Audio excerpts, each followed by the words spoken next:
Rassemblement des députés katangais ainsi que l'RDK réunis au Palais du Peuple ce vendredi 13 novembre 2020, ayant appris par la voie des ondes, notamment la radio-télévision nationale congolaise, l'envoi des bandits à main armée appelés communément Kuluna à Kanyama Kasese dans la province du Haut-Lomami.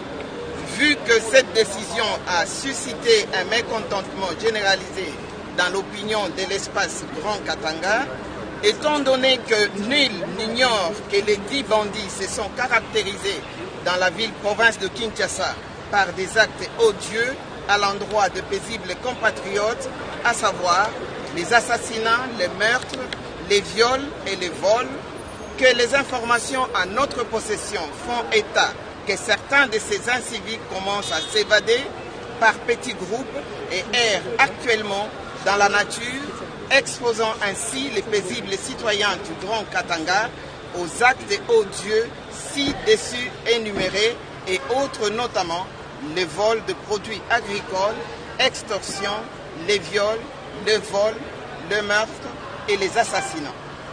Considérant que Kanyama Kasese n'est pas l'unique endroit du pays où c'est hors la loi devrait être envoyé, pour toutes les raisons pertinentes ci-dessus, vantées, déclarons ce qui suit. 1. Dénonçons avec fermeté l'envoi des Kuluna de Kinshasa à Kanyama Kasese sous quelque prétexte que ce soit. 2.